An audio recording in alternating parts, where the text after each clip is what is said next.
for those who just joined, my name is Rotem. I also go by Ro. I'm the librarian and founder of the Canada Comics Open Library. Thank you so much for joining us for our first Comics Out Loud, hosted by Old Growth Press. I'm just going to say a few words about the project and a bit about our organization for those who are new to hearing about us, and then I'm going to hand it over to Cleopatra and Terrence, who co-founded Old Growth Press, and Yasmin, another member of Old Growth Press. And this event will probably run until 8:45. There will be time for questions in the end as well, and you can ask them in the Q&A box. And we'll also be posting this event to our YouTube channel as well. So a bit about CCOL. We're a comics library. We're a volunteer-run space and a nonprofit organization. We're focused on comics and their accessibility. And you can visit our website at canadacomicsol.org to view our projects and online resources like the Canadian Cartoonist Database. And you can find us on Instagram and Twitter at Canada Comics OL as well. We also want to acknowledge and say a huge thank you to the Ontario Arts Council, which has supported this project through an arts grant. And I'll also read a land acknowledgement for our Toronto library, and then I will hand it over to Old Growth Press. Canada Comics Open Library would like to acknowledge that the land on which we gather is the traditional territory of the Anishinaabe Mississaugas of the New Credit First Nation, the Haudenosaunee, and the Huron-Wendat, and that Indigenous people have lived on and cared for this land for more than 15,000 years. This territory is covered by the Dish with One Spoon Wampum Belt Treaty. Today, Toronto is still the home to many Indigenous people from across Turtle Island. We acknowledge that settlers on the land directly benefit from the process of colonization.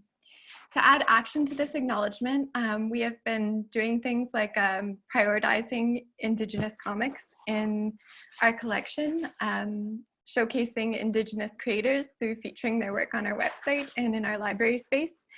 We also have more work to do. We want to work to make our catalog more inclusive of Indigenous communities as well through tagging and language, and have more Indigenous comics creators involved in our future programs as well. And we are open to collaborations. If you have suggestions for how we can work towards these goals, please do get in touch with us. I would also like to acknowledge that today I'm speaking from Victoria, BC, which is the traditional territory of the Lekwungen peoples, the Songhees, and the Esquimalt nations, and that I am a settler on these lands. So thank you so much, everyone, and thank you so much, Old Growth Press. Thank you, Rhoda. Hi, everyone, and welcome from us, Old Growth Press, which is me, Cleo. If everyone else who's a part wants to say hi. Oh, yes. I'm Terrence. I'm also one of the co-founders of Old Growth Press. And I'm Yasmin, and I am another member. I don't think we ever came up with a title for me we were happy with, but I help with stuff. You're very important.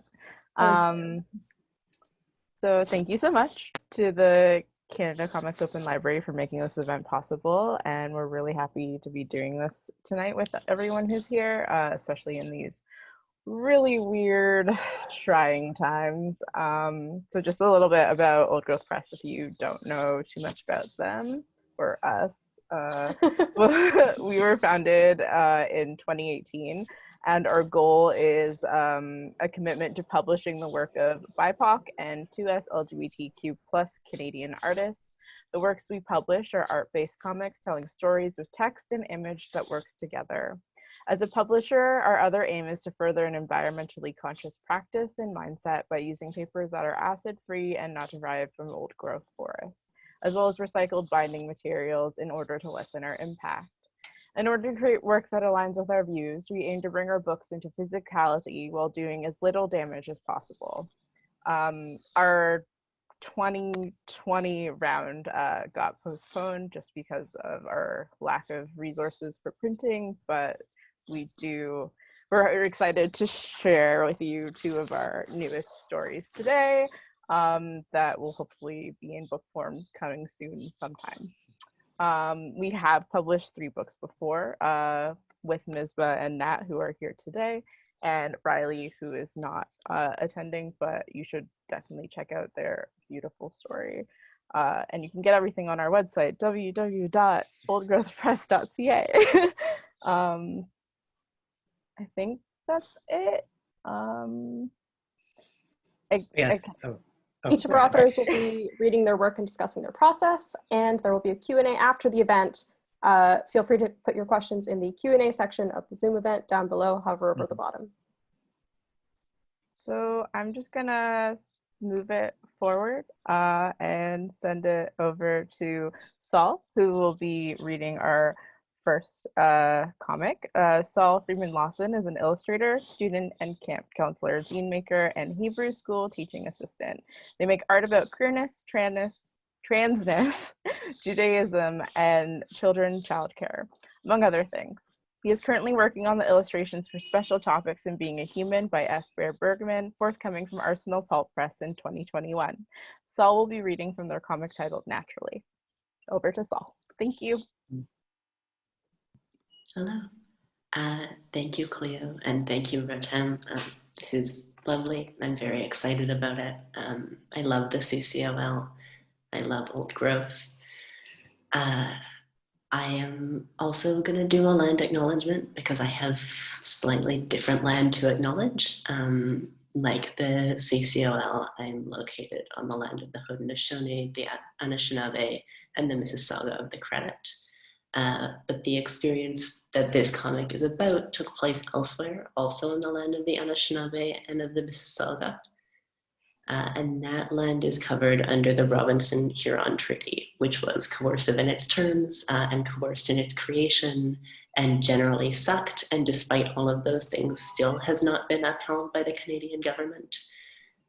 This is true of many treaties between the Canadian government and Indigenous nations. I am thinking particularly this week about the Mi'kmaq fishermen on the East Coast who are experiencing violence as they try to assert their treaty rights. And that land and the land I am writing about and the land I am on should be returned. I am going to be reading about queer Jewish summer camp, which is one of my favorite sentences.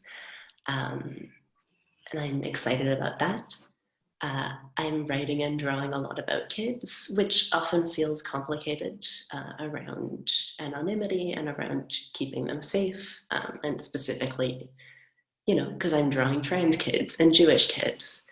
And so most of their faces will not appear, with the exception of one person who felt quite strongly that they did want to be recognizable. And also what shirt they wanted to be wearing in the comic. I love my campers. But I am hoping that that goes well, and I'm hoping that I am doing a good job with it. I'm going to be describing the images as I read, and so that will happen alongside the writing that appears in the original comic. If at some point you need more description than I'm giving you and it's not making sense, please let me know. I know that the chat is disabled. There is a Q&A box, but like find a way to poke me and I will give more information. I don't have a lot of content warnings for this one. It is, you know, reasonably child appropriate. It is, because it is mostly about kids. My only note would be that there's a lot of bones in it because I really like drawing rib cages because they're satisfying to me. But I'm going to share my screen and start reading.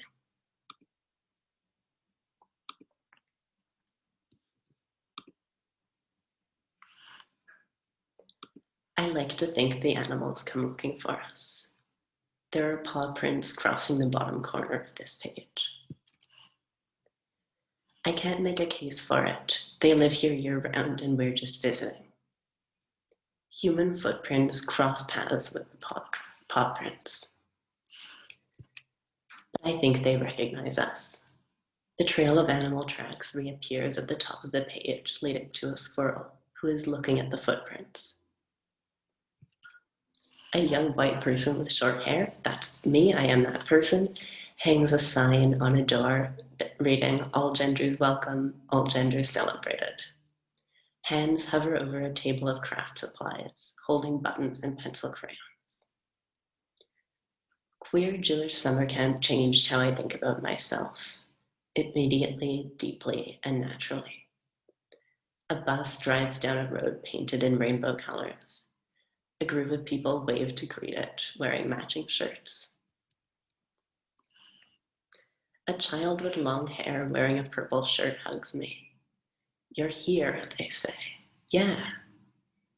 They hang a necklace around my head. "Are you decorating me?" I ask. "Yeah." The kids are natural. I am approaching another child who's wearing a cowboy hat. "Is your bed made?" I ask. "Yes," he says. He is sitting on a bare mattress with a sword, playing cards, and a branch. The kids are like me. This book is by one of my favorite people, I say. I am sitting on the floor with a group of campers. "I'm your favorite person," says a kid wearing rainbow socks. "And me," says another. I am natural. "I can have a lot of favorite people," I say. "Let me read." "Can I turn the page?" one camper asks. "Can I turn the next page?" another asks. And when the deer arrived, they were just like the kids. 3 kids of different ages would watch 2 deer. 2 deer watched 3 kids of different ages. Untamed, deer feet shuffle in the grass. Frightened, kid feet shuffle in the grass. Exactly right. So what is natural, anyway? A kid hides behind an adult's legs, 4 feet together. A deer hides behind another deer, 8 feet together. Unaltered isn't right. I am plenty altered. I have never changed so fast, never hurt so much. A child sits in the rib cage of a deer. A fawn sleeps in the rib cage of a person. What is natural, anyway? How many do you think I get? Whoa! The kid in the purple shirt stands on a mini golf course, preparing to hit a ball when an animal shoots into a pipe behind them. Look at you. "It's a groundhog," I whisper. "It's peeking," they whisper back. Bold and curious. The groundhog and the child peer at each other and watching. Another child with long hair and a pink shirt sees a caterpillar and gasps. "And look at you." "Is it venomous?" she asks. It is a monarch caterpillar and it is not venomous, but I can't see it yet. Bright and colorful. "Let me see," I say, crouching down. A monarch chrysalis hangs from a plant nearby. A shapeshifter. The kid in the purple shirt climbs from my shoulders into a tree, pushing off. I stand up to watch them. And look. I'm growing stronger. The kid is sitting in the tree with another child. The branches fill the page. The front of their shirt reads, "I am not participating in gender today." I recognize you. I recognize us. I am standing with a group of campers, the kids in the pink and purple shirts, the kid with a cowboy hat, another child who is wearing pants as a wig, a kid with their hand on a smaller child's shoulder, and one kid sitting on the ground wearing a hat shaped like a cow's head. We are looking across the page to the deer, the groundhog, the chrysalis, the tree. The animals are looking back. And so do they.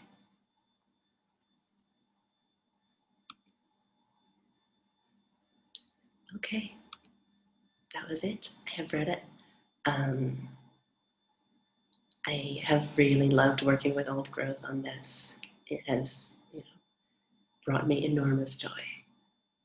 And I'm really glad to be doing this with all of you because I think you are wonderfully talented. And I'm so excited to hear everybody else read.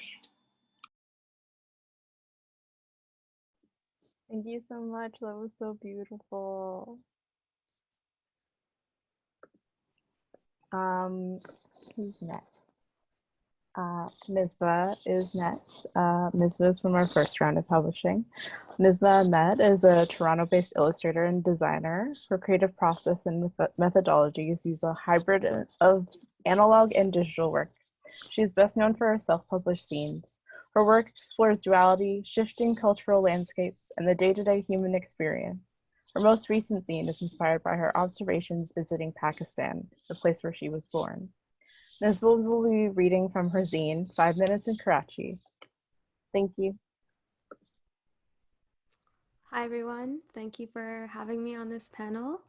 Saul, that was so beautiful. Like, you made that sound like one long poem, and I'm going to try and do the same thing.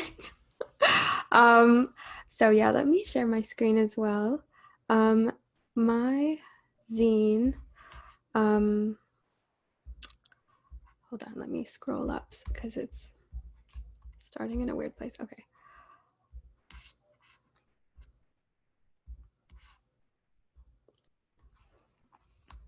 Has it worked? Okay, we can see it. Okay. So I also have it physically here, so I kind of want to refer to that and then also scroll along. Let me see if I can zoom out on this a bit. No, I can't. Okay, that's okay. So when I went back, it was after about 14 years. I hadn't gone back since I had come to Canada, like moved here. So going back felt very like bizarre, like a lot of memories were coming back to me, and there was a lot of like beauty that I had forgotten. And so when I was asked to do a zine, it was all of that imagery was fresh in my mind, and I couldn't do anything else really. Like it was just what I kind of had to do and process. So the way it's broken down is I've sort of selected 5 minutes, I guess, or 5 moments in a day in Karachi, starting with Fajr, which is a word that means like the first light. And so the first comic panel is of a horizon at sunrise. The sky is pink. Everything is a very like earthy tone because of just that's the colors of buildings there. The second panel is of the sun rising with the silhouette of a mosque behind it and the general city as well. And the words, sometimes when I get lost in my thoughts, I remember the night you left me. And this voice is of a person that is standing on the rooftop observing the city. It goes on to show another scene, which is just more of this like beautiful imagery starting to reveal itself, more nuanced colors. Like what when you first see the sun come up, it's more of a silhouette, and then slowly things come into focus, kind of. So that's what I was trying to go for. There is a little strip of a kitten sleeping under some foliage, and of a crow that's just chilling. And it says, just the memory of it breaks my heart all over again. On the next page, we have another image of the city, this time a little more zoomed in, and then it's overlapped over a very zoomed out one. This one shows the rooftop that the person speaking is standing on, with the words, "Love is irreversible. It's like growing hair or getting your period." And then on the next page, you see this character, and you see a crow landing on on like a chimney thing. And it says, "My body will never return to what it was." So I guess I wanted to really capture this sort of youthful moment. Like once you fall in love, you can't really go back to that naivety you had before that. And that's the first minute. Then there's like a black page, just very textured of pencil. The next is Zohar, which is midday. I wanted this one to be like a lot like the rest of it, I guess, or until the end. It's very like the city is a very bustling city. It's one of the most populated in the world. So we dive right into a moment at a spa, and the first page is just the entrance of the location, and a lot of the panels are pictures I took with my phone or things I vaguely remembered. So this was one that I think I took with my phone, and I was like, it was so pretty, and I wanted to make that the location and talk about something that I witnessed a lot, and it's, I guess, normalized but not spoken about enough in my opinion, which is there's a lot of I guess let's just call it racism, like class based racism, and a lot of the working class are also the darkest people, and the upper class are the lightest people, and it's not coincidence. And I think it's kind of sad because when people founded this country, when it split from India, the idea was that they're going to base it on these ideals, and really they just sort of carried over, I think, pre-existing oppressive systems that were already there, when there was this great opportunity to sort of equalize things a bit. And so there is I'm like talking without breathing, so I need to I need to remember to breathe. But yeah, there is two pairs of hands, but one hand getting a manicure from another pair of hands, and a girl who's smoking in the chair. She's getting her nails done, and then two women who are conversating while they give her a manicure. And there's almost this like invisible barrier between the person in the chair and the people doing her nails, even though there is no language barrier. Which, like, here, that's kind of like in pop culture, there's that kind of similar, you see that similar dynamic, but they use that language barrier. But here it's not really the same. But anyway, one woman says to the other, she never took days off until her marriage, and now they're after her. Watch, she's going to leave, and then they'll be sorry. And so they're talking about one of their coworkers, and how even though she has like a lot going on and she's getting married, she's not allowed to take any days off. And I just kind of wanted to admire the beauty of these people, and that was kind of what I was going for here, and just have something that they would actually be talking about.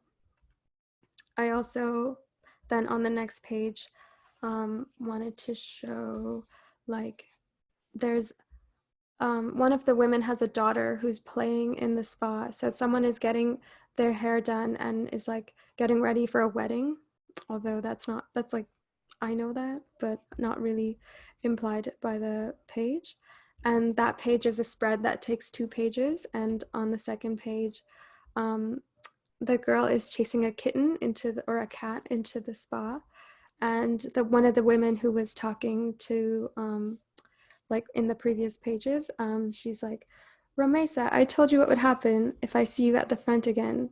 So it's just supposed to be cute and like funny, and show that these people are like they have their kids there at work and that kind of thing. I feel like it probably happens here too, but it's pretty normal there. I also wanted to have some like posters in this image, and there's 2 posters here. One is of this like it's a beauty cream that makes your skin lighter, It's called Fair and Lovely, and it's something I love to draw because it actually has a really interesting like visual hierarchy that reminds me of like Egyptian hieroglyphs a little bit. And then another one of just Lux soap that I saw and took a photo of and thought was cute. So that's another moment. The next is Usser, which is afternoon. The first page is another 2-page spread. It's of like witnessing the traffic, but it's condensed to very small shapes. Like it's very simplified in its depiction, and it has a few panels that show some of the people that you would see among the crowds. One is like a little boy who's begging for money. Another is like a family of 3 on a motorcycle. And then another is a rickshaw driver, or a bus driver. And the buses there are really cute. They're very like painted and pretty. So yeah, I'm obsessed with this panel. So yeah, that's the first 2 pages. Then there's another panel of a family on a motorcycle with a rickshaw visible behind it. And there is like a dad with his 6 kids. I had to count for a second. And yeah, it's pretty awesome. Not just drunk, but like the fact that you see that there. There's a child selling balloons with a silhouette of a car and 2 people on a motorcycle in the background. And then this next moment is a very brief conversation between 2 people, and it's between a cab driver and a trans woman. And over there, I just really admired, like they just glow with positivity despite this. A lot of the negativity they face, like it really amazes me. So I really wanted to have that in there, but this isn't like a negative interaction or anything, but it's just someone is like, another thing I guess I wanted to show in this scene is that sort of community feeling that people have there, where they kind of vaguely know everyone and they remember each other. And yeah, there's, I don't know, there's just this like I guess we also have it within our own communities, but it's sort of like that. So they know each other, and the cab driver says, "I haven't worked any jobs yet." And the woman says, "Just give me anything." And he says, "I have 5 rupees and chewing gum." And she says, "I'll take it." And then she says, "Take care." And she's eating the gum. And so that is another moment. And now we are at Maghrib. And this is something that I witnessed there every day at sunset. All the, they're like, I forget now, but they're a type of eagle or something. Oh my God, it's totally slipping my mind. But there are thousands and thousands of them in the city, and they eat garbage and they eat the rats. And so there is like, I think if there wasn't such a populated city in this area, I doubt there would be this many of this type of a bird, because I'm assuming they are an apex predator, and in a natural situation, they wouldn't have as much food. But since they have so much food, there's literally so many of them. And then they do this really beautiful spiral in the sky at like sunset, where they just will fill up the sky and like just fly around. And it's really pretty. So I had to draw that. So that's what this page is. It's a drawing of all the birds gathering at like amidst the horizon. The sky is a very muted sort of grayish brown. That seems to be like this city is in the desert along the ocean. So there's a lot of like grays and browns, and it's a really beautiful place. Like if you ever go there. So the next page is a close-up of one of these birds with like two more in the background. And the last page is kind of funny because I've heard of children getting their lunches stolen by these birds. So there's a bird sitting on a fence and a kid that's like scared holding a sandwich. And that is the end of that minute. And then we come to the final one, which is supposed to be just like a peaceful end of day vibe. And it's there's a page with a house visible. There are some like telephone lines passing by, and the windows there have these interesting wire like cages in front of them. So I wanted to draw that, and they're glowing because there's lights inside. And yeah, it's a two-page spread, and it says Isha, which means night. And we go into one of these rooms, and it's dark, and someone is watching the TV, and there's just like a photo of someone in the background, and it says Kabhi Kabhi Mera Dil Mein Khayal Aata Hai. And so that is like a song from like an old movie, and I wanted to put that in there. And it translates to sometimes thoughts of you enter my heart. And that's it. So thank you for listening, and I'll pass it back to Cleo. Thank you so much. It was amazing to hear all of the thoughts behind your work, because it has been so long since I heard you talk about 5 minutes. I think the last time was the launch last year. So it was amazing to hear more of the stories behind these pieces. Thank you. Yeah, I honestly, I'm seeing it again since like for a while I haven't seen this work, and it's nice to have that distance and be reminded of why I did it and what my thoughts were. And yeah. Those are all really beautiful moments. Yeah. Thank you. Next we have Xulin. Xulin Wang is an award-winning illustrator and comic artist based in Toronto, raised in Alberta. She explains complicated topics and tells personal stories with a smart and editorial style. She creates colorful and unconventional images using gouache, charcoal, Photoshop, and whatever else she finds lying around. Julian will be reading from Displacement, a comic personal essay about the unspoken emotional consequences of growing up as an immigrant child. It documents the experience of alienation from the idea of home, family, and culture, as well as the inner conflict of feeling both privileged and unsatisfied at the same time. So, Julian, over to you. Hi, no, it's Xulin. Sorry. But yeah. Hi. I will be reading from like this comic called Displacement. I did not rehearse this very much. I did not think about it, but I hopefully will do all right. So the first page, this is the first comic I've written in, or I've drawn completely in watercolor. Usually, if anyone has seen my previous comics, they are digital, like, because it's just like easier to manipulate stuff, and like I was just sort of not very confident and like wanted to experiment with different types of compositions and colors.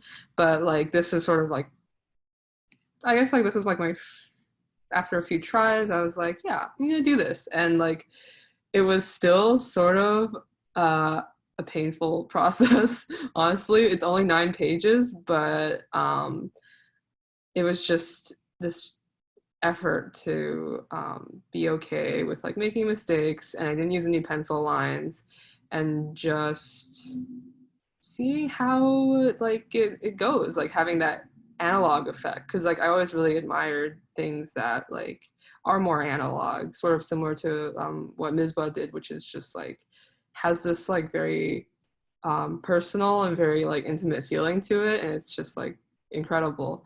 So not sure how well I did, but we'll see. So this is called Displacement, and this page is just like some flowers and some motifs that I guess will become clear later on. There's purple flowers surrounding the title, and there's a butterfly in the corner, just like trying to keep it like really just like natural colors and evocative of nature. So yeah. First page. One of the Chinese words meaning displacement involves, oh god, I forgot the word. Oh my god, I'm blanking. Okay, I forgot the word, which, okay, I guess that kind of ties into it, but it basically means to be in the wrong place. And part of that is feeling very disconnected from your language and like the culture that you grew up in, because just for a bit of background, I'm originally from China. I immigrated to Canada when I was like very, very young with my parents at the age of 6. So there was always this sort of pressure for me to preserve that sort of identity, but at the same time, like there was such like a strong push, like a hurry to like assimilate and to like adapt to the surroundings, that it basically meant that I had lost a lot of that that context, I guess. So I was like fully embraced in like Western culture, and every time, and like just like completely separated from my extended family. But like every year, every 2 years or so, we would go back and visit the farm, like visit where my parents grew up, which is like a farm in a province called Shandong. It's like near the ocean, and it's like a very rural area, even though it's like rapidly developing. So it's just I'm just trying to reconnect with those experiences. And we take the bus there usually. To go home and to be taller than the average person you visit, physically displaced from a crowd.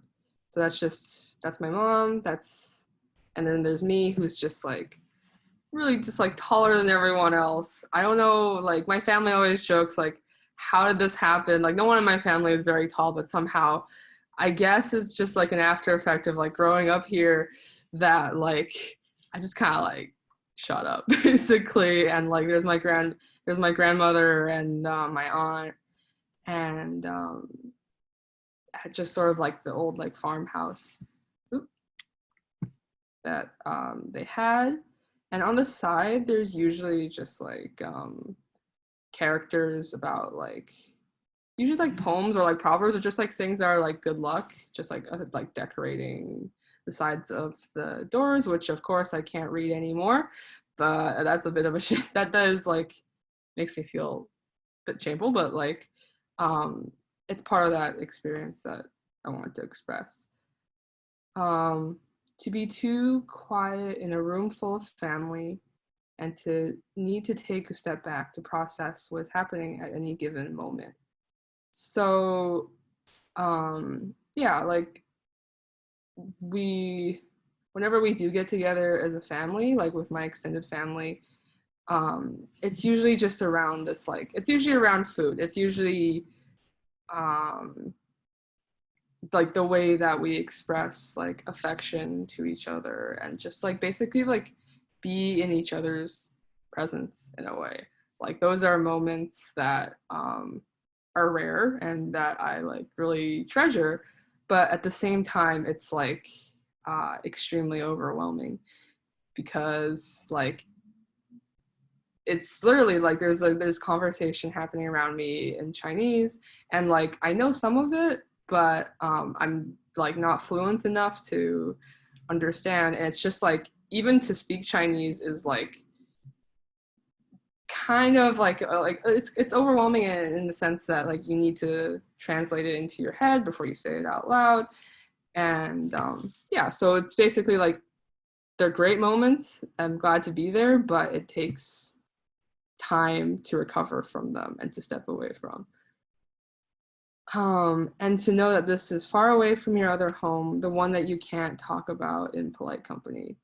So just like beyond just the language barrier aspect of like not being able to talk to my extended family, there's also just like concepts such as like queerness and just like found families and like just like all that has happened and all that has changed in the past few years, or just like growing up, just like from growing up to like leaving home for university, to just sort of like coming into my own identity.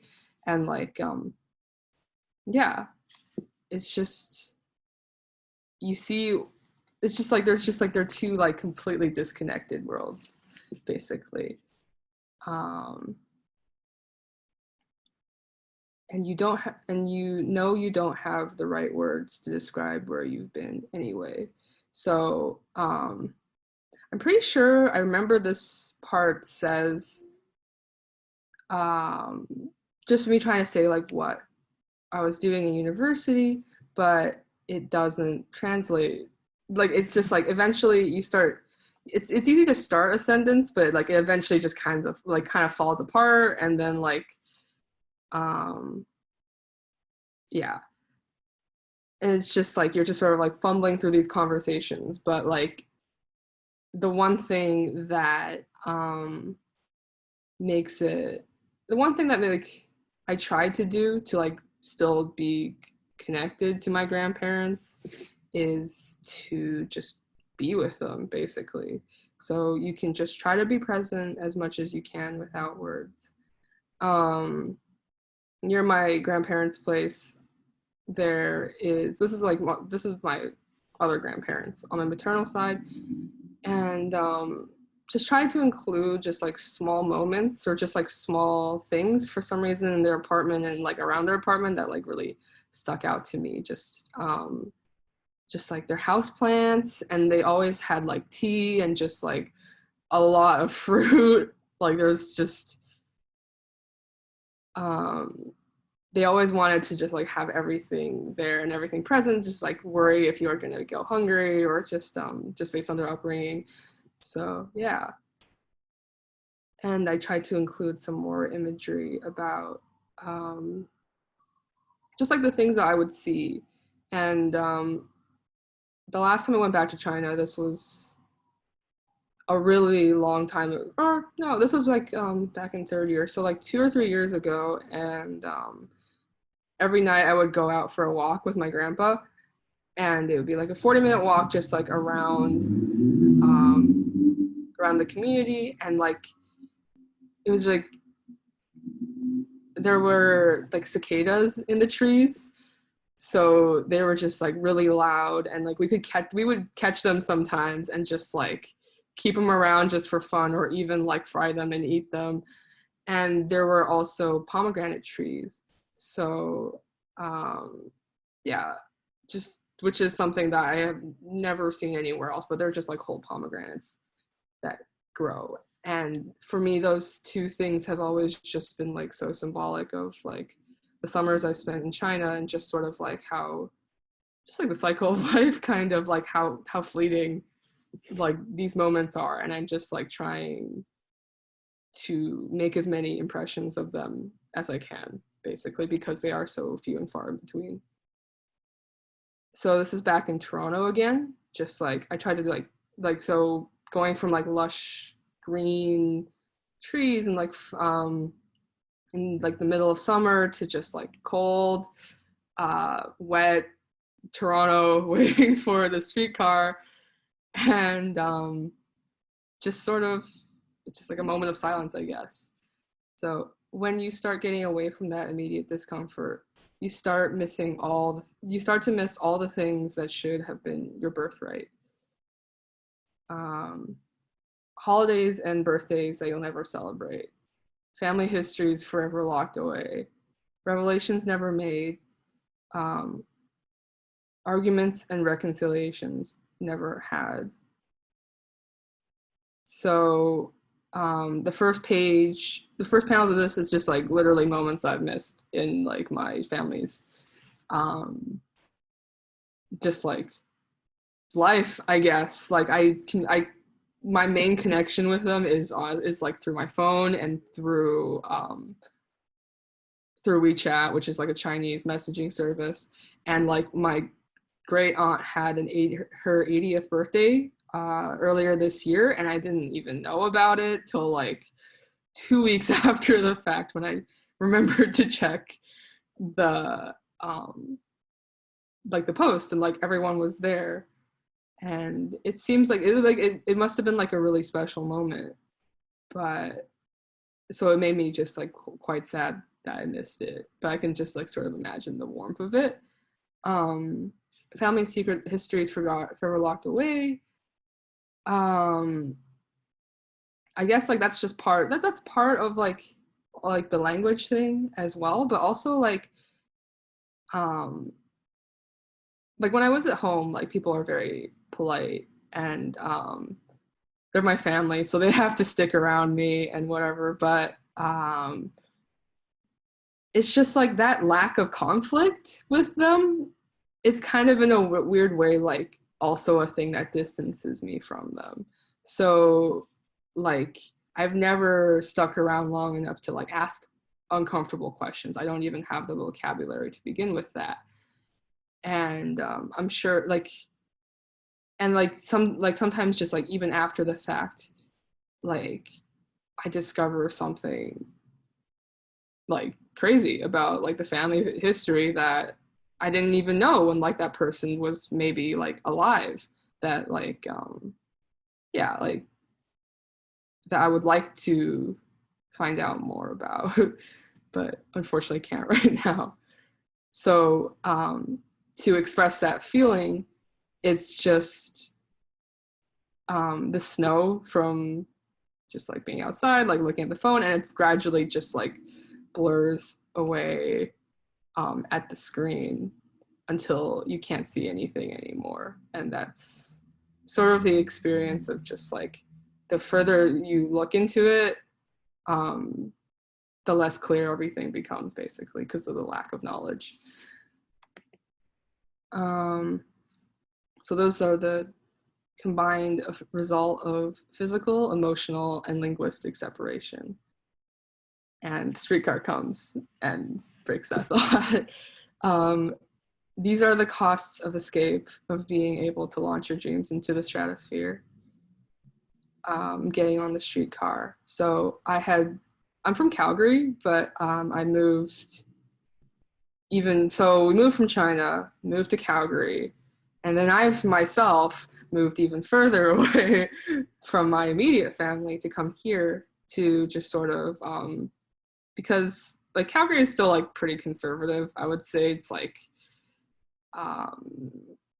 there's a bit of a rural mentality, and like it's very hard to like find yourself and your identity, and also like just feel safe to express that through your art when living in that environment. So Toronto has really been the place to do that, and to an extent that would be also true if I had stayed in China. So because that's like also like a very conservative and traditional society, and there's just like political and social reasons for why that's not allowed. And so every step I've taken to displace myself from those, to just like discover more about myself and to create art like this, is also just sort of come at a cost in a sense. And to be able to breathe clean air and walk through clear streams, to speak your mind and live your truth. So that's more of that experience that I was just talking about.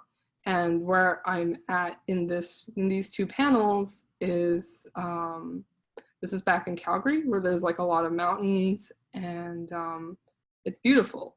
And it's sort of why I'm so preoccupied with nature all the time. And I get so homesick for it even now. And it was just sort of me trying to record that first taste of like, wow, I'm really truly lucky to be here in this country and to experience these things. But also, yeah, I feel a bit guilty about it.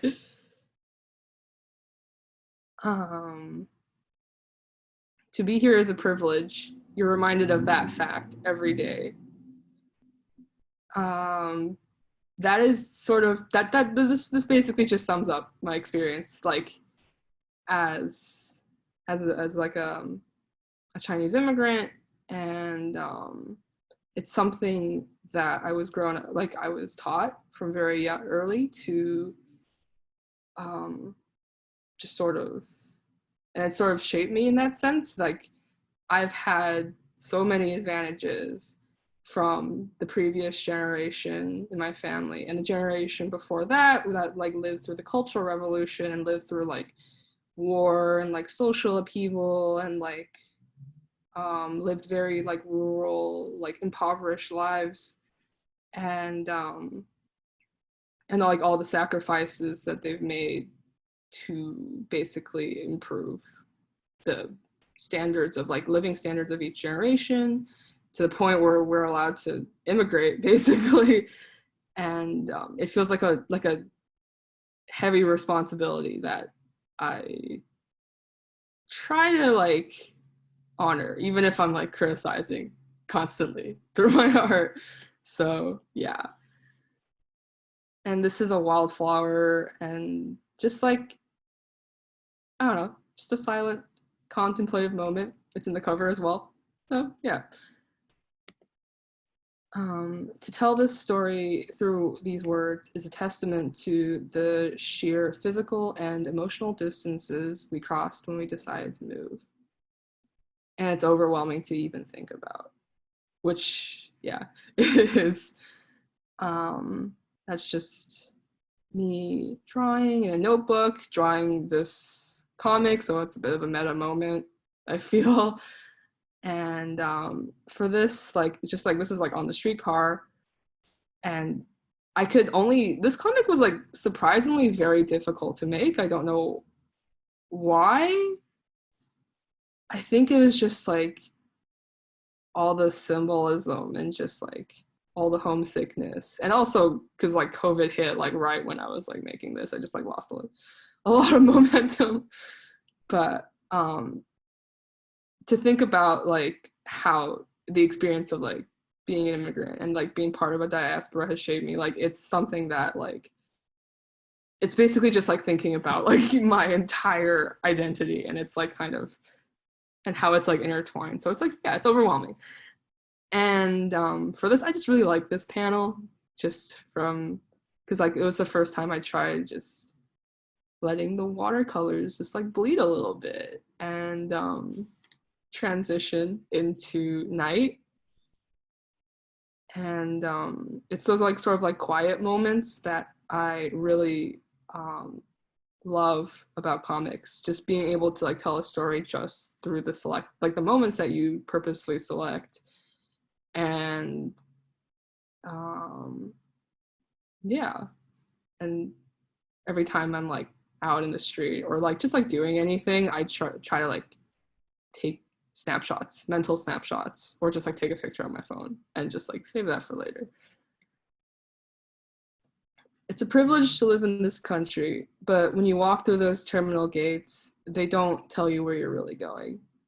And you'll never know if you'll end up in the right place again. So this is one of my earliest memories. This is me and my parents arriving at the Calgary airport. They were so young and I was so young, and like the first time I got to Calgary, like I remember this, it was like not this pretty. Like I literally, as soon as I like walked out of the airplane gate, I like puked, like just like all over the carpet. And then I was just like wearing this like big coat, and it was like overheating because like we were really afraid of like getting like the cold, so we were like bundled up the whole trip. And like even just like the first, it was cold, it was like negative 40 degrees, but like whenever we got anywhere warm and I still had to wear that jacket, I felt so sick, and like I puked a few more times. Like, so yeah, it's just, but like looking back on it, it's true. Like it was so disorienting. I had no idea what was going to happen to me. I had no idea. I was just sort of like, it's like a big thing to process for a child to like move to move in general. I don't really like moving. It's like kind of frightening, but also to learn a new language at the same time, and to live in like just like varying conditions, like from like basement apartments to like how like just like different sort of like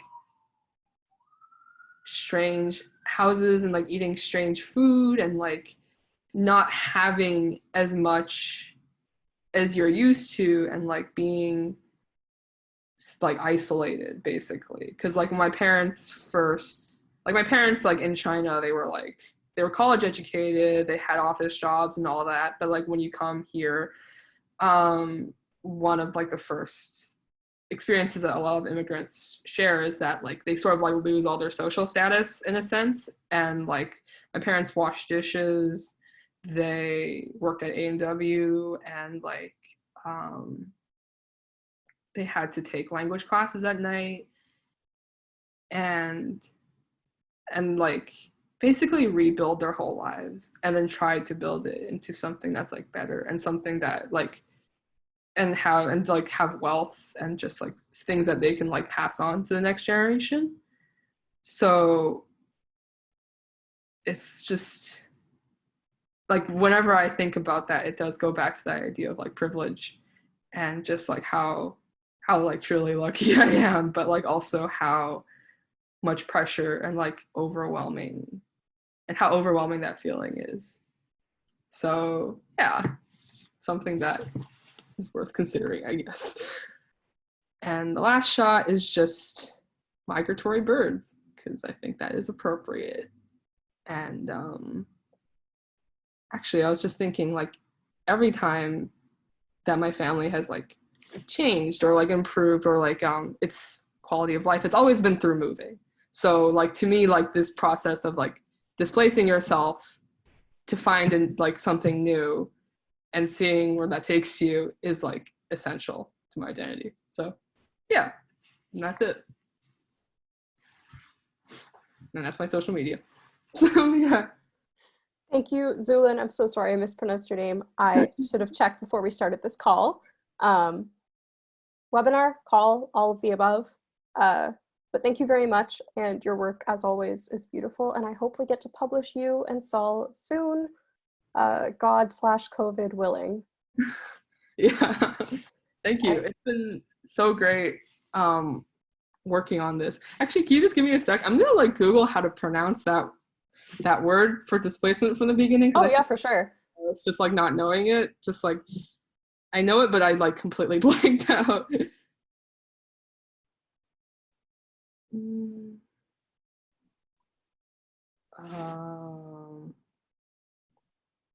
Oh, okay. It's 错位. So 错 is wrong, 位 is like place, basically. So yeah, very literal, I think. Sometimes Chinese is like that, but yeah. Good to know, though. Mm-hmm. And finally, last but not least, we have Natalie Mark. Natalie Mark is a Chinatown artist. Their practice is based on translating experiences and exploring the passage of time. They love melodrama films produced in Asia and eating dim sum in the early afternoon. Natalie values creating with purpose and cultivating authentic emotional experiences. Natalie creates with love and care. And they will be reading from Yesterday, which was published by Old Growth Press last year. Hello, everyone. I'm just gonna share my screen. Okay, let's put that in full screen mode. Can everyone see it? Okay, so this is the comic that I made. I included a photo of the physical copy just so people could see what it looked like, because it's so beautiful, and Cleo did such an amazing job printing it. It looks so like bougie because it's kind of like embossed. So the cover is, I wrote a mini script for myself in point form notes because I knew we were trying to make this accessible, and I've been practicing writing alt text for images, so hopefully this works out. So I really love storytelling. A lot of my stories are from childhood, or they're influenced by my experiences growing up as racialized and also poor in the prairies.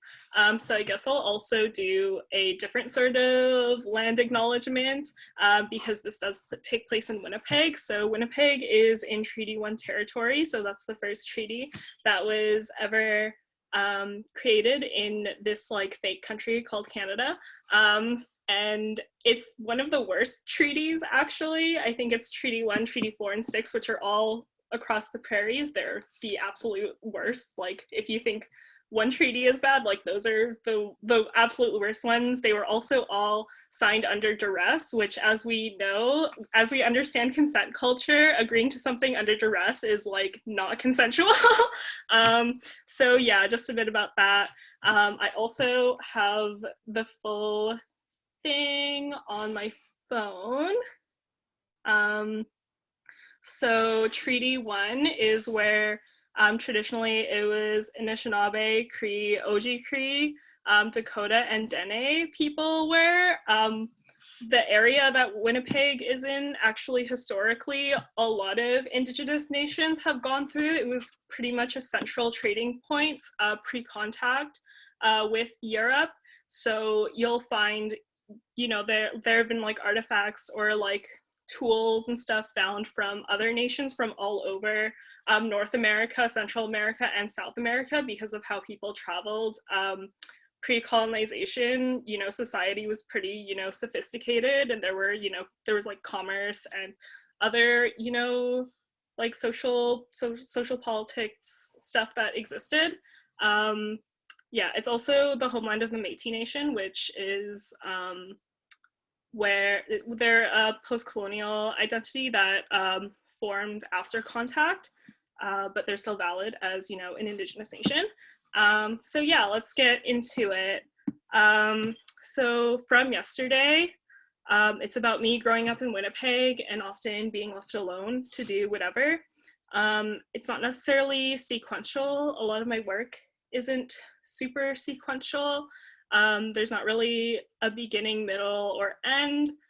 The order that things are kind of read in is kind of how memories are triggered in your brain when you're just like thinking, or like when you're blinking out or like dissociating or whatever, because like I'm like dissociating 24/7.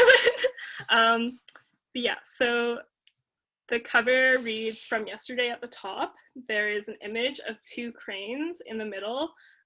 They're nearly embracing each other. And then my name, Natalie Mark, is written in cursive as well, and it's all in the white ink.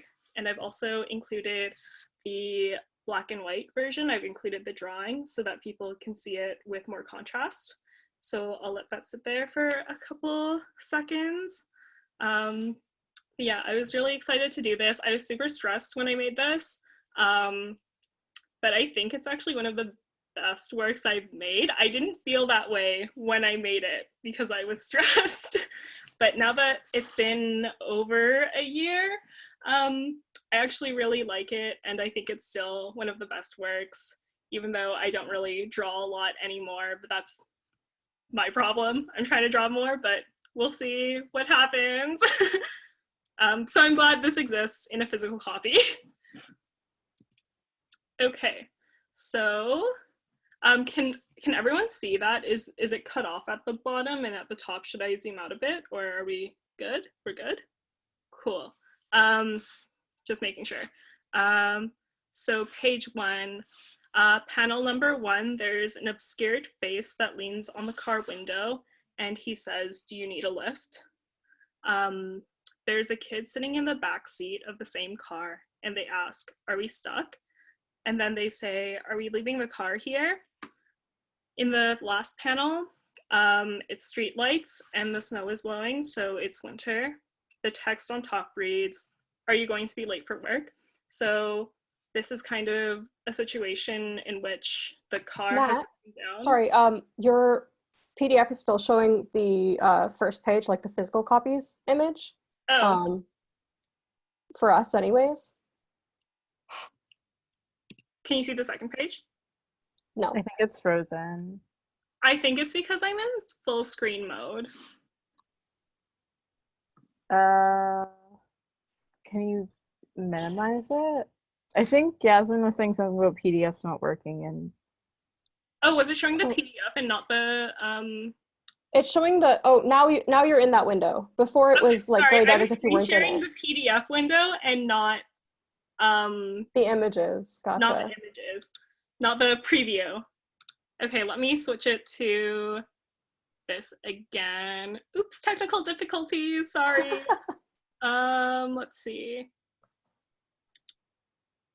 Okay, you're able to see full screen now? All good now, yep. Okay, sorry, I entered full screen on Adobe Acrobat after screen sharing in preview, which was my mistake. Okay, so this is the black and white version. Can you see it? Okay, sweet, thank you. Okay, so I'll start the image description for the first one again. So the obscured face says, "Do you need a lift?" And then the kid in the back seat says, "Are we stuck? Are we leaving the car here?" And then the last panel says, "Are you going to be late for work?" And it's street lights and the snow is going, so you can assume it's winter. The car has stuck, which happens in Winnipeg because we get a lot of snow. And then the location has shifted to indoors. This is at my uncle's restaurant. I'm a restaurant kid. So the same kid is lying on their back with their legs up against the wall in the dining area of their family's Chinese restaurant. Their winter clothes are all over the floor, and above them is a fish tank. The kid says, "I'm hungry." So page 3, so in panel 1, there's a man behind the counter in the kitchen of the restaurant. It's the kid's father. His face is obscured and he's facing away. The second panel is the texture of deep fried noodles that go into consomme soup or wonton soup, which is most frequently ordered as appetizers, starter dishes at my uncle's restaurant and most Chinese American restaurants and some Viet American restaurants as well. The man says, "Don't eat that, I'll make food later." And the kid says, "That's what you said before." And so the third panel is the kid sitting in front of the counter, so just below it. So it's where all the dishware is kept, and they are eating more of the dried noodles. They haven't stopped because they're hungry. So this is another location shift. This is a grocery store.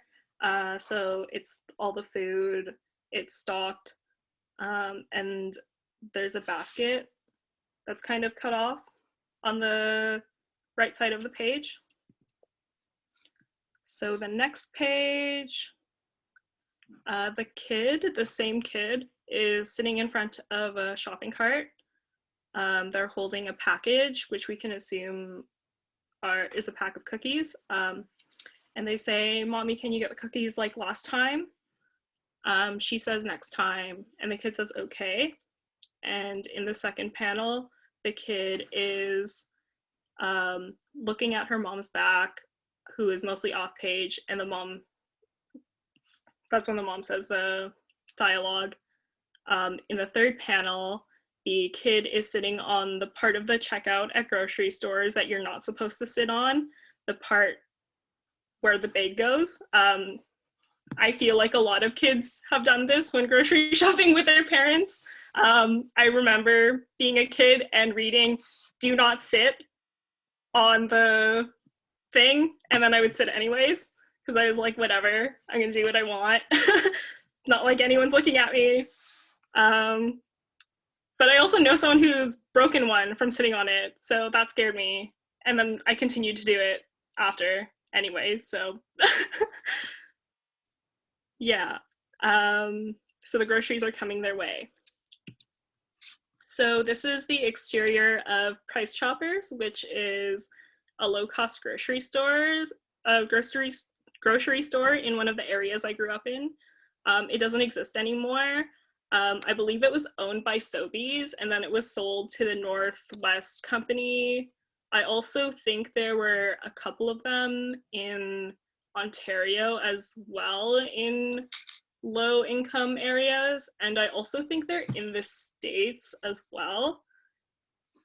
But anyways, I just thought it was important to also include specific locations in Winnipeg. As we know, most places in North America are getting like more expensive to live in and more inaccessible, gentrified and stuff like that. So it's important to remember different things that have been there, different things that people have accessed. So we've switched locations again. The top of the page has 2 grocery stores. This isn't a switch in moments, it's continuing from the last moment. And the bottom is a fence in front of the elementary school I went to. The staple shaped thing you can see is a soccer goalpost.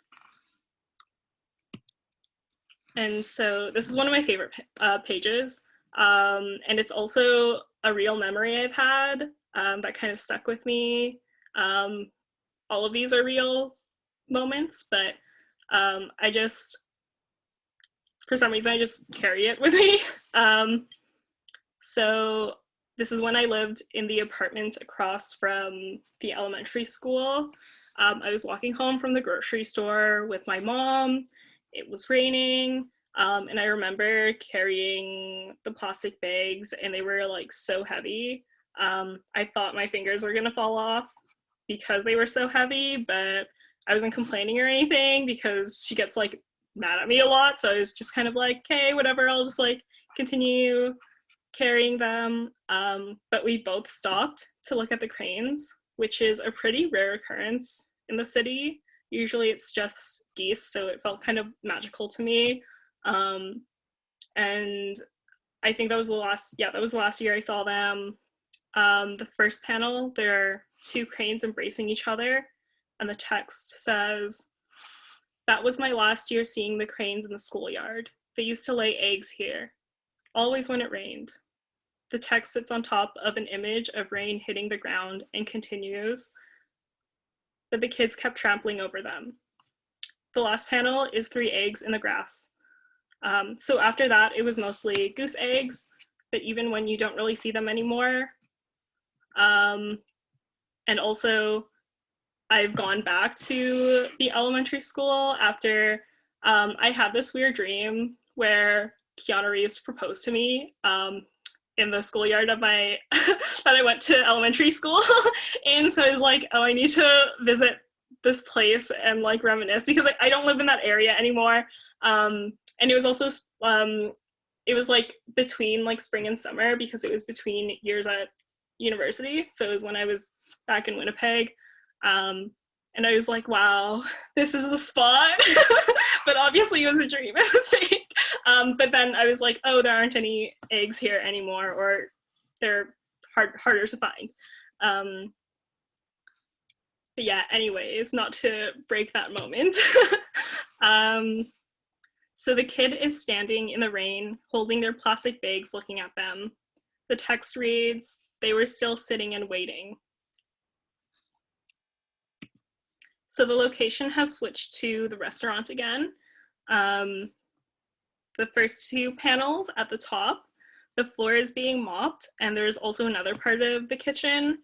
It's kind of unrecognizable, but it's a plastic bin full of dirty dishes sitting on a countertop.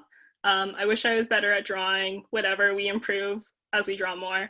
The third panel is the kid standing in front of a different countertop.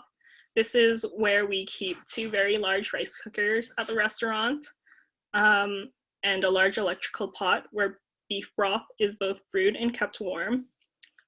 The kid is preparing consomme soup, and the mop is leaning against the counter, so you can assume that they were the one who was mopping. The text reads, "I remember seeing a family that loved each other at my uncle's restaurant." The kid is reaching into one of the refrigerators in the area between the kitchen and the dining area. the kid is opening their can of pop on the counter atop from the fridges. And then in panel 3, they are sitting in the dining area, sipping it with a straw. The text continued from page 10 reads, "The mom was singing along to the radio. She stopped. She was feeling embarrassed." So in the top panel, there is a white woman, which is important that she's white because we're comparing the wants of and the desires and the imagination of a racialized child to what they're seeing in Canadian society around them. So there is a white woman sitting at a table leaning on her hand. The text reads, "Her family wanted her to keep singing." In the second panel, the woman is sitting at a table with a man and a waitress is standing by the table with a notepad taking their order. The waitress asks more water, and a pitcher of water is being poured into a cup. In the last panel, the man and the woman are holding hands. So the location is now outdoors. 2 rabbits are chasing after another 2 who are hopping off the page. Then the point of view is directed towards the sky, and there are tree branches with small leaves obscuring the view of the sky. In the third panel, the 2 rabbits from the top have stopped in the grass, and there is a bunny nearly off the page to the right. The text reads, "They were hopping too fast." So in the top 2 panels, it's the 2 rabbits again. They're standing still. One of them is looking to the right, where the other 2 bunnies hopped away. And then that same bunny is by themselves. They're a bit smaller.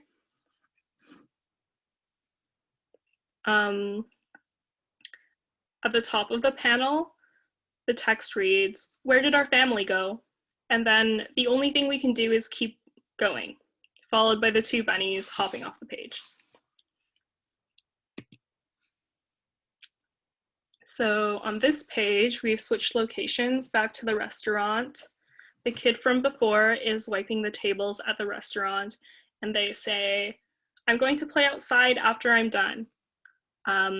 In the second panel, they are mopping in the kitchen when their dad, who is smoking, walks past them and pats their head. In the third panel, this is just a view of the back door of the restaurant where the staff kind of park their cars. It's also where the garbage bin is. It's also the door that is most frequently used when they're in operation. And we also usually keep that back door open, and there's like a screened door that's behind it, and we keep it open so that there's more air circulation. So the top of the page is a sky with fluffy clouds, and below that is a close-up of grass. The kid is lying, oh, gonna switch the page. So the kid is lying in the grass facing the sky with their eyes closed in the center of the page. Above them it says, "Yesterday I saw 2 cranes." So there are 2 cranes. They're the color white, and they're on top of a gray or dark background.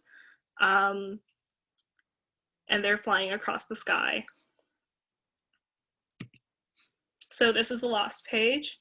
It's mostly white with tall grass taking up about 1/3 of the page at the bottom, and the text, which is kind of in the center, but above the grass, it reads, "I wonder if they'll be back next year." The end.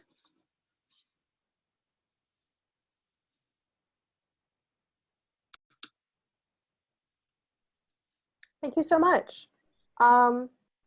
Yeah, it's kind of nice just to, especially with you and Misbah's, kind of remember these stories that we got to experience last year, and this year feels like I've forgotten everything I ever knew, so this is a very nice refresher.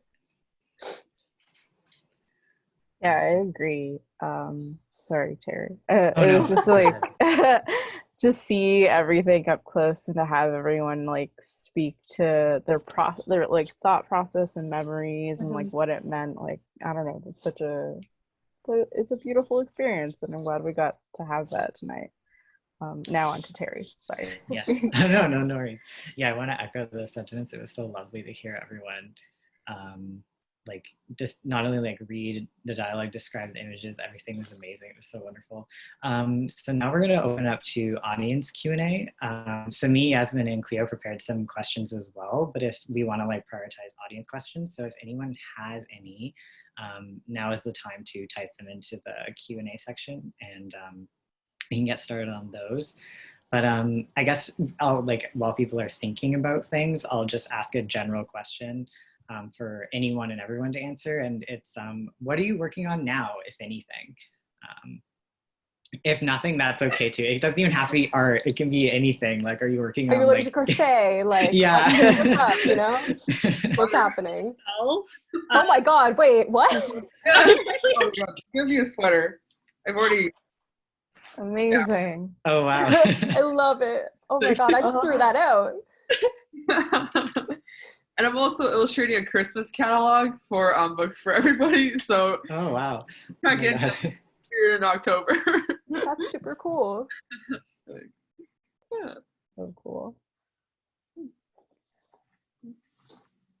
I'm working on myself emotionally. Very good.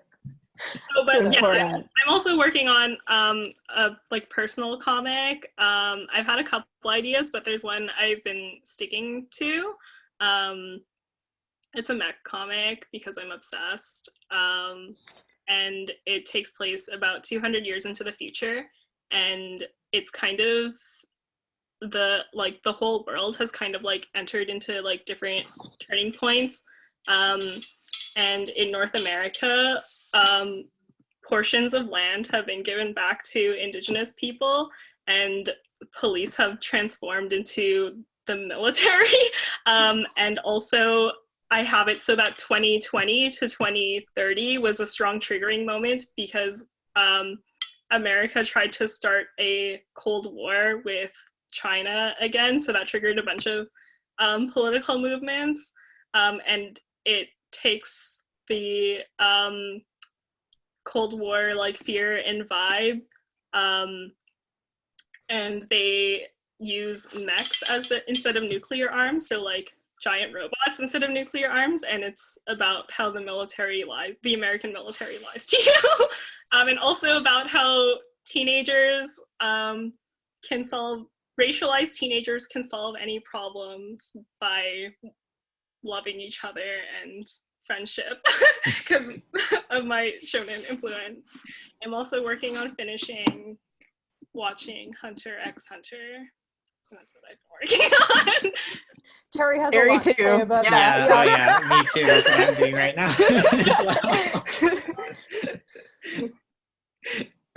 That sounds amazing. Yeah. I can't wait to read that. For me, I have been working on trying to do things larger scale. So I'm working on this like mural, but instead of painting it onto the wall, I'm painting large sheets of paper and cutting them up. Ooh. So that'll be at X Space in January. And aside from that, like, haven't made a zine in so long, but seeing this has made me want to do it again, or like seeing my zine again, and like what you said, it's so bougie. I want to like bring in paper and stuff, but yeah, I have been working on one that's like really simple, and it's gonna accompany a series of ceramic vases that I'm working on, because yeah, I've been in COVID, I've been just making ceramics lately for artistic stuff, I don't know, and I felt like, I don't know, I just love zines, right? So I was putting together some ink drawings, and I was thinking of pairing them with the vases, so that's what I've been working on. Anyone else? Saul, are you working on anything? Yeah, first of all, those all sound very exciting. Like, excellent. New things to look forward to. I'm doing illustrations for a book called Special Topics in Being a Human. That's a lot of advice by Bear Bergman. That's just like, here is how you be a person. Do the thing. Be a person. And I like it a lot. I like the writing. and I'm enjoying illustrating that. And then I'm making tiny zines because I'm always making tiny zines, and one of them is about life drawing, and one of them is like a butch femme squirrel reincarnation situation. It's just gonna. Can we find this anywhere? First of all, Yeah, drop the link. It is not done yet, but it's gonna exist, and it will be what it's gonna be. And otherwise, I am working on finishing the citations for my paper due at 10 p.m. tonight. oh my God! Good luck. We believe in you. You'll be fine. You You got are with you. Okay. I wanted to ask, does anybody have questions for anybody else, potentially, after listening to each other talk? Just throwing it out here. That was an option. Oh my God, I should have thought of something. It's like impromptu interview time. If not, we definitely have questions for you. So We have you're two covered. questions. We have one question. I don't know. This took place at 7:14 p.m. I don't know who the favorite Canadian is. That would be Saul. That was from my Aunt Christy, Oh, who is in the States, which is lovely. Thank you. You were my favorite American. I'm glad we could facilitate that. And an anonymous attendee, I believe when Xulin was talking, said beautiful exclamation mark. And if you have any other questions or comments, drop them in the chat. This is like super chill. Yeah, but we do have questions prepared as well. Sorry. Yeah, I'll just ask one that we had, because Misbah, you just mentioned that you're working on ceramics. So like one of our questions was about your ceramic work, and we wanted to ask you, like, on top of your beautiful paintings, you work with ceramics, as we know. Could you talk about like the differences or the similarities between those processes, and how you kind of feel about each of these mediums? Okay, so I guess I've been doing ceramics for about 6 years now, I think. And I think I started in second year when I took a course at OCAD, and then since then I was using their facilities as part of their like extracurricular program, and also taking like summer classes and stuff. And the difference I would say is that the ceramics is so much more peaceful. I don't know, like I overthink my art, I think, because maybe also as a side effect of studying it at a higher education type of level, and it becomes this thing that I probably shouldn't say this, but like it's hard to enjoy sometimes because I don't approach it the same way I did when I was a child. Like I have all these like things I've trained my brain to do when I want to do something. And I'm trying to actually, like this year, I'm focusing on that a lot and just trying to enjoy it again and break out of that. But ceramics, because I guess because I don't have the label of a ceramicist, I'm like a visual artist who likes to try things. I can just be bad at it and it's just so much more fun. I don't know.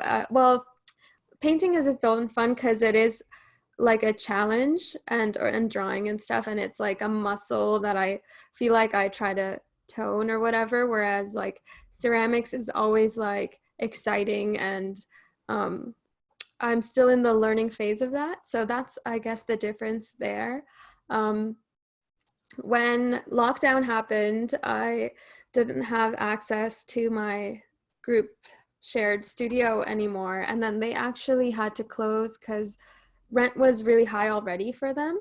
But I believe they're fine. Like they moved to a new location. But when that happened, like something that I had been debating and saving for a while now was getting my own kiln. So I did that, and then so I've like sort of made this jump to like invest in it a little more, and it's been so exciting, and yeah, that's how that's going. I'm like trying to like yeah, I'm trying to like spend my weekends when I'm not working just doing that, and it ends up being like one of the things that's been keeping me sane through this just with COVID and everything, because I don't know, I kind of can forget time and stuff and just play. And like there's something about making sculptural forms and using your hands that feels really good. Like I don't know, I recommend everyone do ceramics because it just feels good to like play with something. It's almost like ASMR vibes, like just playing with something soft and turning it into something. And yeah, Nice. that's how that's going. Thanks for asking. Wonderful. I'm so excited to see what you've been working on eventually. That's amazing. Oh my God, your own kiln. So we have one comment, and I'll read it out. It's from Allison. Allison says, "Thank you for sharing your work with us. There was a beautiful texture and tactility to all of your work, and hearing about your experiences and processes really brought them to life. I can't wait to see what all of you do next." Thank you, Allison. Thank I you. actually closed the comment from Lena. I just realized it just says not a question, but thank you for this. Oh. And thank you for coming, Lena. We love you, Lena. You're so cool, Lena. So cool. There is a general question, I think, to all of you, but from Reginald, which is, what draws you to the comics medium? So whoever wants to take a stab. Is that, would we answer this as a press as well, or? Oh, maybe. Anyone who wants to answer. Basically, everybody in here does comics somehow. So. Yeah. I guess I'll speak to it just because it gives you a little bit of like OGP history. Both me and Terry work at Page and Panel, which is the TCAF shop for the Toronto Comics Art Festival. So we worked in a comic book store, and we are very particular about what we like. I guess like we're Libras, so good things are important to us. Like as with anything, there's a lot of shit that gets published. But yeah, working in a comic book store, I personally draw comics and stuff. Terry's been involved with TCAF forever and loves comics and should make a comic one day. That's just and yeah, I think there's just something about being able to add text and image together, and what I love about comics is like there can be so much left unsaid that an image can say, but there's also like text that like brings it together, and I think all of the artists that we've worked with do that so well. They've really managed to make their work transcend into like some kind of visual poetry, and I don't know, I'm just really proud of what we've curated. I don't know, Terry, you can speak to that as well. Yeah, again, I don't draw that much. I'm more of a writer. Like I'm a poet, I'm a published poet. So yeah, like what Cleo just said, that we both have this draw to a similar style of comic, like something that really works with, it doesn't forget the art or the dialogue. They work so in tandem with one another that to create like one beautiful piece of artwork that, I don't know, yeah, like I guess the comics as a form for me personally, and for what I like to read and what I like to work with, is just, it has an openness, I find, that that you can't really find anywhere else. There's like such a uniqueness to comics as a medium. They can be displayed and done in so many endless ways that there's really like so much room for possibility and potential, and that's really why I find a lot of interest in them. And now our artist can answer this question. Yes. Jump on that. I feel like I like to draw and I like to write, and I'm not good enough at either of those. I feel that. Yeah, there's just sometimes there's things that where I write, I'm like, I feel like it would be quicker and like easier to express through images, but sometimes there's like thoughts that I would really just rather like just write down and get specific with. I think like both writing and drawing, like written words and images both have like a different feel to them. They're like equally valid, and I love them both, and I can't choose. So it's just a more complete experience as far as I'm concerned. Okay, I guess I'll go next. So I kind of grew up reading comics when I was bored. I would read those like, what's it called? Those weird like Disney short comics that were like based off of Disney movies. So there would be like a short comic of like the turtle from like Finding Nemo, just like vibing with the other The turtles. spin-offs, yeah. So yeah, I had a bunch of those at my dad's friend's like basement that he like got his hair cut in. So I would read that while he was like chilling with him and stuff. Or just like any time my parents just took me somewhere and left me unattended, there was usually like a magazine or like comics or whatever. And also when I was at the restaurant a lot, people would just bring in like magazines to like donate to like read and stuff, and some of them were comics. So they kind of like sparked my imagination from a young age. I also would go to the library all the time. And I made the library like order manga for me to read. So I'm just like, wow, comics are the best. I love anime, I love manga. And now I'm like an artist. And also I like that you don't have to be like super talented at to be a cartoonist. Sometimes it's just about getting an idea, translating a thought or an idea. Even though I try to make things look pretty because I'm also a Libra. And also I think comics are the best to just like read at like when you're in any mood, because to me they're like a non-invasive medium. Like even though I love film and I love music and I love consuming all of these, I especially love film. I'm like a fake film bro. But yeah, it just kind of, you can't really pause the film and still like consume it at the same time, but with a comic you can keep it on one page and you can still like immerse yourself in the art, you know? Like a film is kind of, it's meant to be moving, but a comic, you can move it, you can look at it upside down, you can look at a different page, and you're still like getting something from it. So yeah, and I hate feeling like I'm being intruded on by like non-organic objects. So that's why I like comics. I started laughing because I thought you were stopping at "I hate feeling," and I was like, mood, but like, damn. I hate feeling invaded by like, because it's like not a person. Mm-hmm. Like a movie isn't a person, so it doesn't have any business on invading my eyes when I do. But I love film. I made a Letterboxd account yesterday. Oh my god, please give me the link after. I gotta see this. Yeah. So that's why I like comics. Also, they're the best. I think you guys covered the bases there.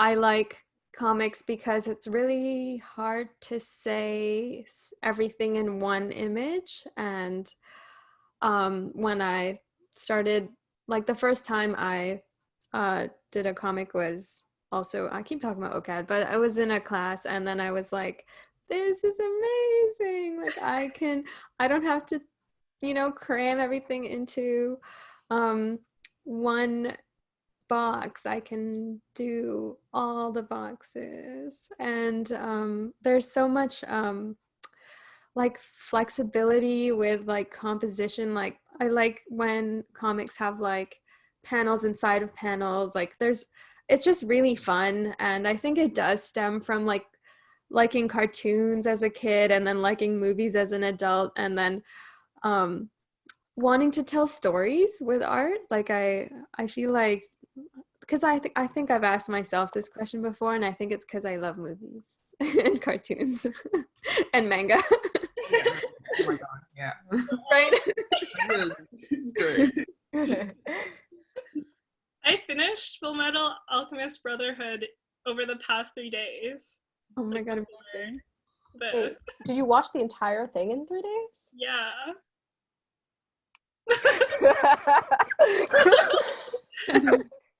You're so valid. Saul, do you want to answer the question? And then I made the script for this today, or yesterday also, and today. But yeah. Yeah, Saul, did you want to? Sure. I like comics for all of the reasons people have mentioned. And I often find that when I try to write, I'm like, I could illustrate that. And when I try to draw, I'm like, I could put words there.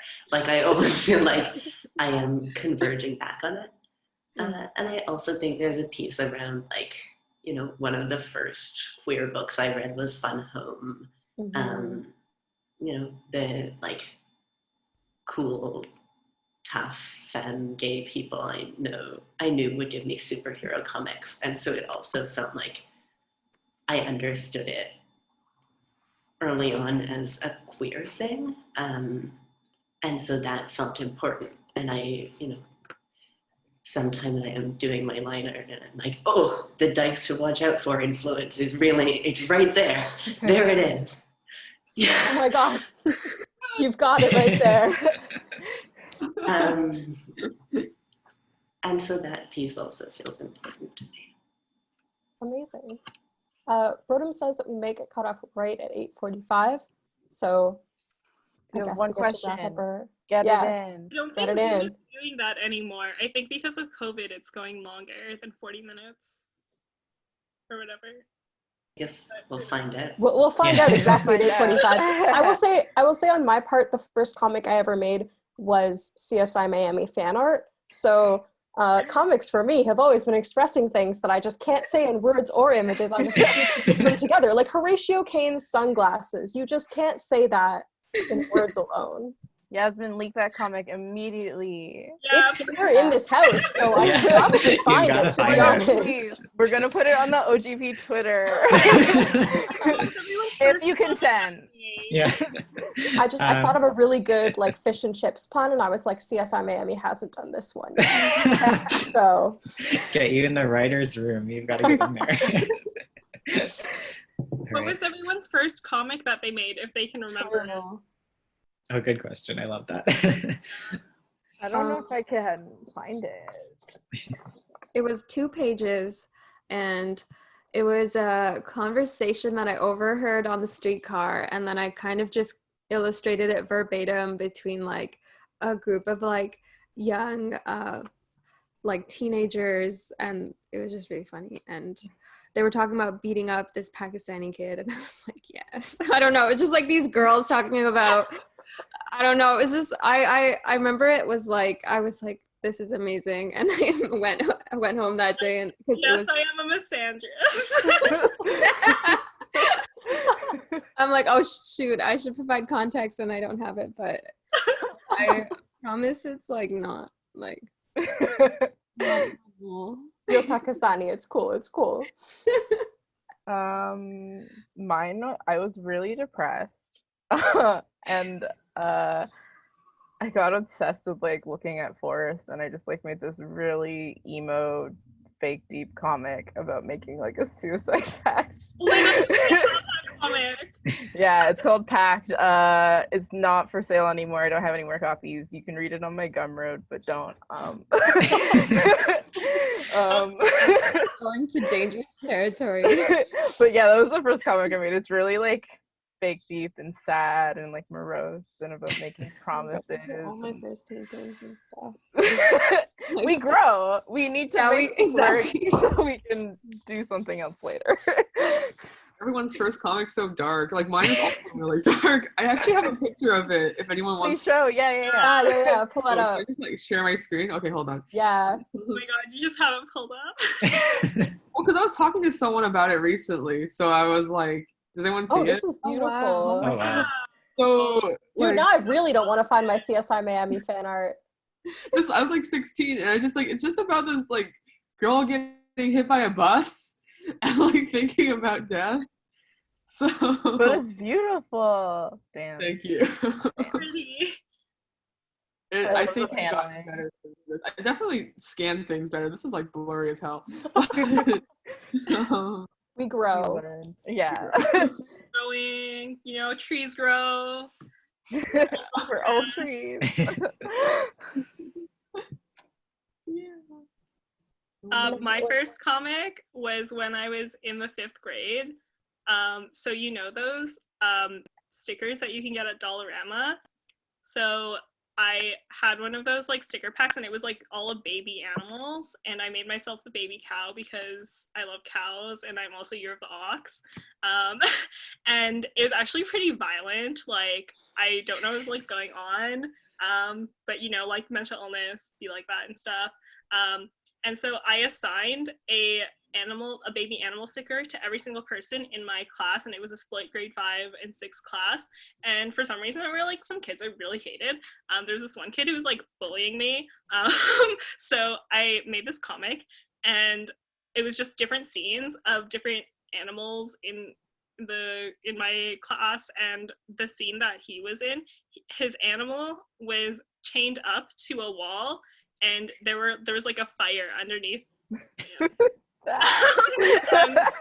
I showed that to the entire class, and I was like, this is my comic about our class. So the first half of the comic was like all of the different moments and memories, and then the second half of the comic was each character got their own page, and it said their name underneath it so everyone could see who they were. Oh my And that was the first comic.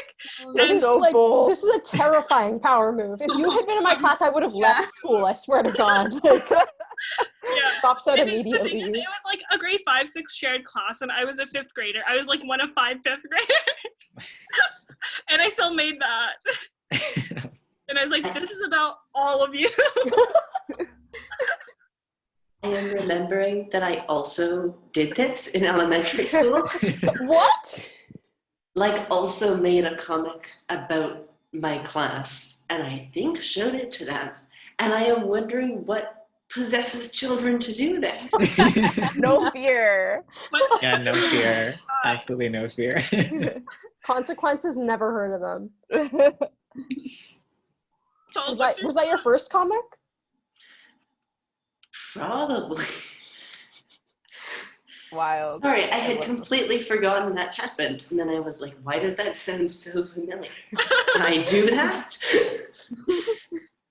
Terrifying. All of you are terrifying. Incredible.